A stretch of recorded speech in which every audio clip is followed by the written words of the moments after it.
اس پر صدمہ کاہے کا؟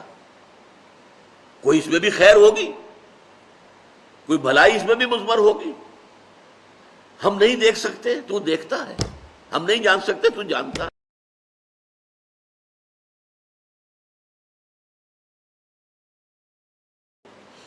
کہ دو قسم کے حالات وارد ہوتے ہیں. ایک وہ ہے جو آپ کے لیے دل خوشکن ہے، خوشگوار ہے. بڑا اچھا ہوا، اچانک جو ہے کوئی آپ کو نفع حاصل ہو گیا، غیر متوقع طور پر کوئی کامیابی حاصل ہو گئی. اس سے انسان زیادہ متاثر نہیں ہوتا، اگرچہ ہوتا ہے. اگر وہ ظرف کم ہوگا تو پانی چھلکے گا، آپے سے باہر ہو جائے گا، پھولے نہیں سمائے گا خوشی سے. لیکن زیادہ جو تاثر آدمی لیتا ہے وہ تکلیف، مصیبت. کوئی مصیبت آ گئی، کوئی تکلیف آ گئی، کوئی بیماری آ گئی، کوئی حادثہ ہو گیا، کوئی نقصان ہو گیا بہت بڑا. اس پر کیا ہوتا ہے کہ انسان ملول، غمگین، انتہائی مایوس ہو کر رہ جائے. پھر یہ کہ جس ذریعے سے وہ آئی ہے، فلاں شخص نے یہ کر دیا، اس کے خلاف دشمنی، نفرت، کینہ، کدورت وہ پیدا ہو جائے. یہ تو ہے ایک عام طرز کا جس کے اندر کہ ایمان نہیں ہے. جس میں ایمان ہے اس کی سوچ بالکل مختلف ہوگی. وہ کیا ہے؟ ما صاب من مصیبت الا باذن اللہ. نہیں پڑتی کوئی پڑھنے والی کوئی مصیبت مگر اللہ کے اذن سے. جو بھی کچھ ہوا ہے، پہلی بات یہ جان لیجئے کہ وہ اللہ کے علم کے بغیر نہیں ہوا. واللہ بکل شیء علیم، یہ آیت اسی پر ختم ہوگی. اللہ ہر چیز کا جاننے والا ہے. اچانک یہاں کچھ نہیں ہوتا. یہ اندھا بہرا مادہ جو ہے یہاں پر اس کی کار فرمائی نہیں ہے. در حقیقت فیصلہ اللہ کا چل رہا ہے. جو شے بھی وقوع پذیر ہوتی ہے وہ ایک تو یہ کہ اللہ کے علم میں پہلے سے موجود ہوتی ہے، دوسرے یہ کہ اللہ کے اذن سے آتی ہے. چاہے کسی ذریعے سے آئے. کسی نے آپ کو اٹھا کر پتھر دے مارا، اس نے پتھر پھینکا آپ کی طرف، یہ اس کا کام تھا، یہ اس کا عمل تھا. اگر اللہ نہ چاہتا یہ پتھر آپ کو نہ لگتا. آپ کو لگا ہے تو یقیناً اذن رب سے لگا ہے. اب انسان اگر سوچے، میں یہ بھی کہہ سکتا ہوں کہ یہ پتھر مجھ نے مجھے مارا، اور میں یہ بھی کہہ سکتا ہوں کہ اللہ کی طرف سے آیا. اب سوچ سے نقطہ نظر میں کتنی بڑی تبدیلی آ جائے گی. پہلے نتیجے میں غصہ، انتقام، غضب یہ پیدا ہوگا اس شخص کے خلاف، اور دوسرے نتیجے میں یہ کہ ٹھیک ہے اللہ کی طرف سے ہے، جو اللہ نے چاہا وہ ہو گیا. فلاں نے یہ کر دیا، فلاں نے یہ کر دیا، فلاں نے مجھے اس تکلیف میں ڈال دیا، فلاں کی وجہ سے مجھے یہ نقصان ہو گیا. ان سارے سے برو کشیر سے پیچا کہ ہست و بود مرا، کہ اقدہا کے مقام رضا کشود مرا. اللہ کی طرف سے آئی ہے، میں راضی ہوں، میں مطمئن ہوں، میرے رب کی طرف سے ہے. جو کچھ ہے من جانب اللہ ہے. ما اصاب من مصیبت الا باذن اللہ. نہیں پڑتی کوئی پڑھنے والی کوئی مصیبت، کوئی تکلیف مگر اللہ کے اذن سے. اللہ کے اذن کے بغیر پتہ تک نہیں ہلتا. یہاں پر اس بات کو یقین کے درجے میں جان لیجیے، اللہ کے اذن کے بغیر اس کائنات میں پتہ تک نہیں ہل سکتا. وہ تصور خدا ہم جا کے پڑھیں گے تفصیل سے سورہ حدید میں، کہ بس ہاں ایک کریٹر تھا، کریٹ کر کے علیحدہ ہو کر بیٹھ گیا. نہیں، اس نے پیدا کیا ہے. ثم استوى علی العرش، پھر تخت حکومت کے اوپر بیٹھا ہے. اور یدبر الامر من السماء الى الارض، وہ تدبیر کر رہا ہے امر کی. وہ فعال وہ ہے.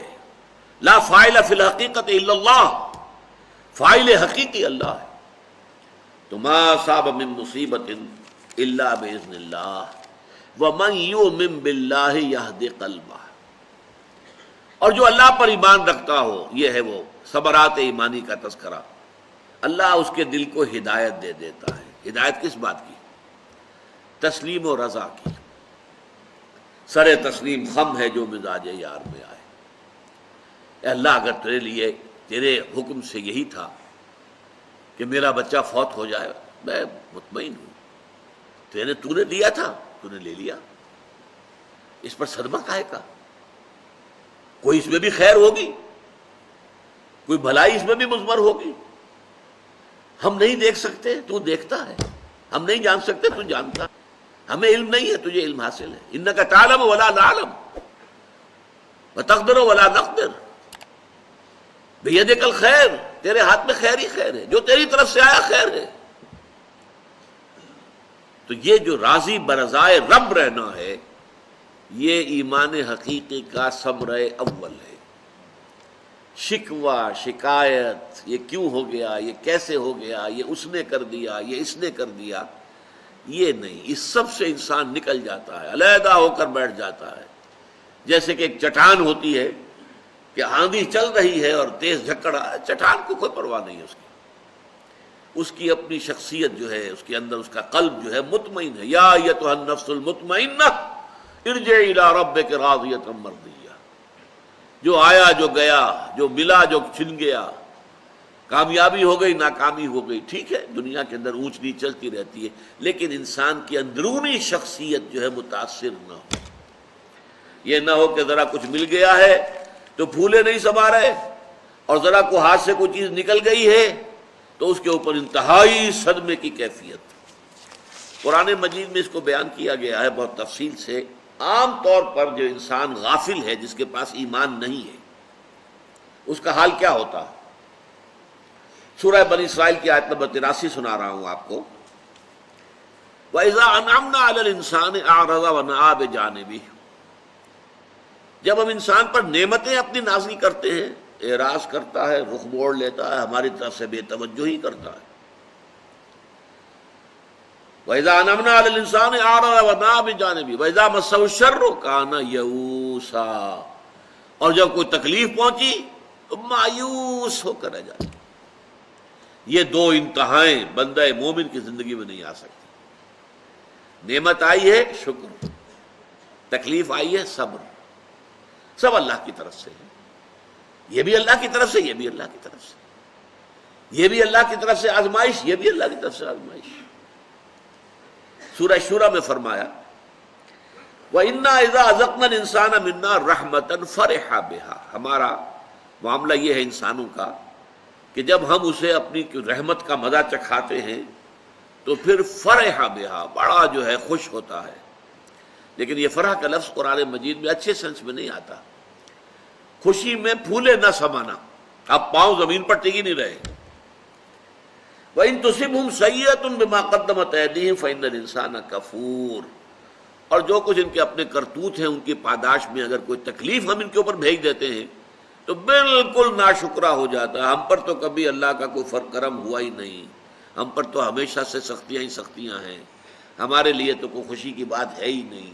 انتہائی ناشکرا، بھول گیا سب کچھ کہ اس سے پہلے اللہ تعالیٰ نے کیا کچھ دیا تھا. ذرا سا ایک جھٹکا لگا اور معلوم ہوا کہ اب اللہ تعالیٰ کے ساتھ کوئی تعلق نہیں رہا قلبی.